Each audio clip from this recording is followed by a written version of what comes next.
Untuk menjaga kesucian dan kehormatan Rasulullah SAW beserta dzurriyyahnya, kita diperbolehkan meneliti, mencari kebenaran nasabnya orang-orang yang mengatakan mereka dzurriyyah Rasulullah SAW, sementara masyarakat tidak membenarkan atau ragu atas pernyataan bahwa mereka dzurriyyah Rasulullah SAW dikarenakan sifat, perbuatan, dan ucapan mereka yang tidak sesuai bahwa mereka adalah dzurriyyah Rasulullah SAW. Perlu kita garis bawahi bahwa umat Islam, khususnya umat Islam yang ada di Indonesia, pasti memuliakan dan mencintai Rasulullah SAW beserta dzurriyyahnya.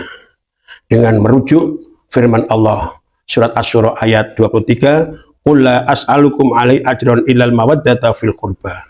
Katakanlah Muhammad, aku tidak meminta sesuatu kepadamu atas seruanku kecuali cintailah keluarga dan kerabatku. Untuk menjaga kesucian dan kehormatan Rasulullah SAW beserta dzurriyyahnya, kita diperbolehkan meneliti, mencari kebenaran nasabnya orang-orang yang mengatakan mereka dzurriyyah Rasulullah SAW, sementara masyarakat tidak membenarkan atau ragu atas pernyataan bahwa mereka dzurriyyah Rasulullah SAW dikarenakan sifat, perbuatan, dan ucapan mereka yang tidak sesuai bahwa mereka adalah dzurriyyah Rasulullah SAW.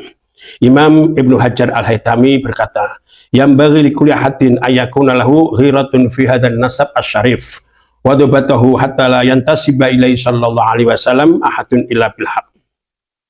Seyogyanya bagi setiap orang mempunyai kecemburuan atas nasab mulia Rasulullah SAW dan memeriksanya agar tidak ada satupun yang menisbatkan nasabnya kepada nasab Rasulullah SAW kecuali dengan bukti yang benar. Yang perlu kita hindari apabila ada orang yang meneliti kebenaran nasab orang-orang yang mengaku bahwa mereka dzurriyyah Rasul, sementara masyarakat meragukan, jangan dituduh benci kepada dzurriyyah Rasulullah SAW dan dituduh menyebarkan fitnah dan mengadu domba.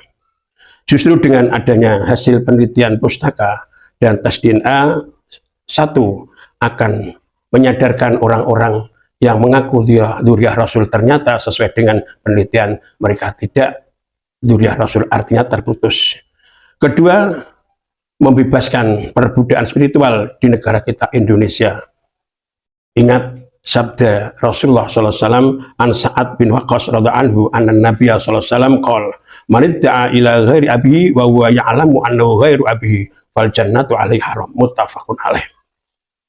Barang siapa yang mengaku mempunyai hubungan nasab dengan orang yang tidak ayahnya dan ia mengerti bahwa orang itu tidak ayahnya, maka haram baginya surga.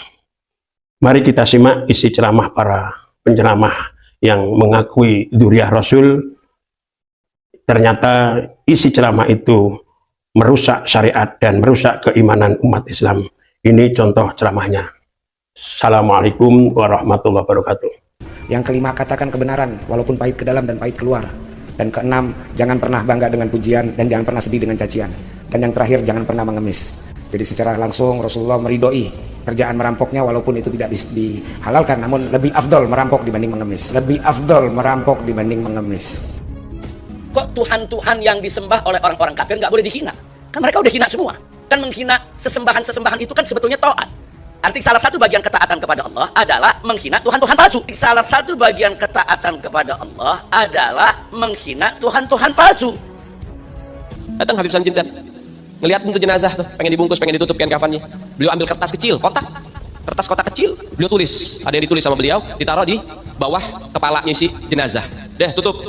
Sebelum ditutup, habis beliau tulis, ditaruh ke kertas, beliau bilang, "Man, gue tahu, lo ibadahnya berantakan, tapi lo cinta sama dzurriyyat Nabi Muhammad, ikhlas dari dalam hati.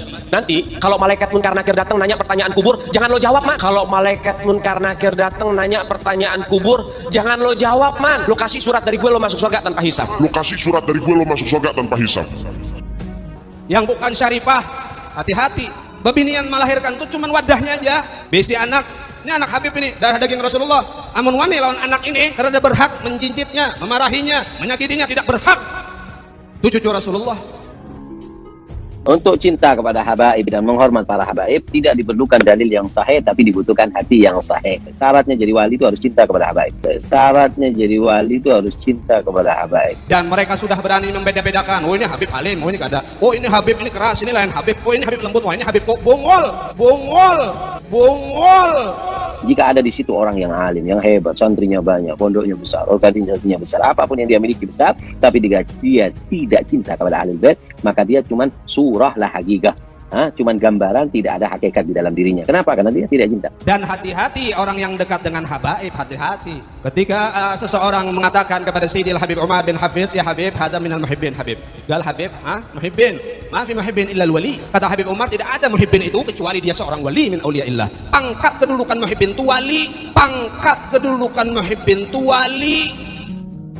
Saya cucunya Nabi Muhammad, kamu wajib cinta sama saya. Bukan saya yang, tapi Al-Quran. Bukan saya yang, tapi Al-Quran. Cinta Allah, ikut Allah.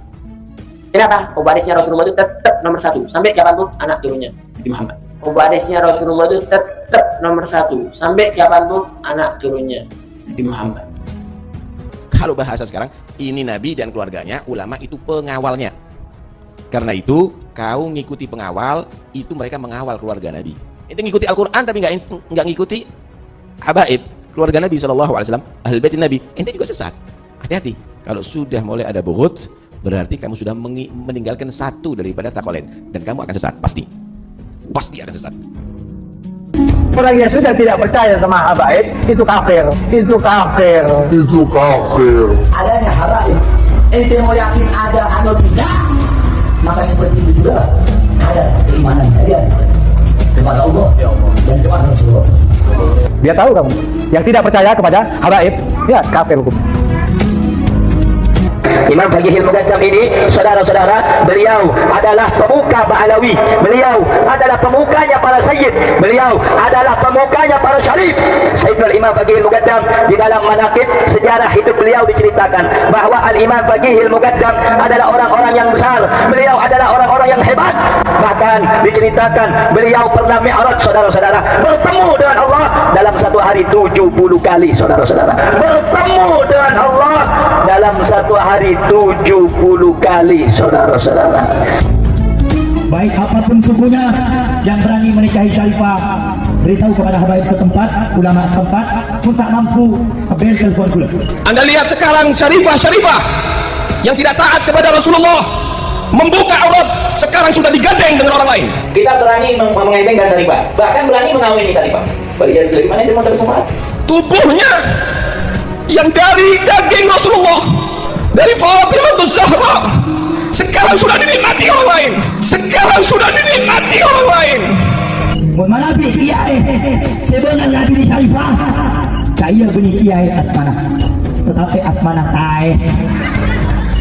Seorang yang bukan habaib, bukan daripada Bani Alawi, menikahi Syarifah sampai hari kiamat ibadahnya ditolak Allah Subhanahu wa taala, terkecuali bisa mengembalikan keperawanan Syarifah tersebut. Bisa mengembalikan keperawanan Syarifah tersebut.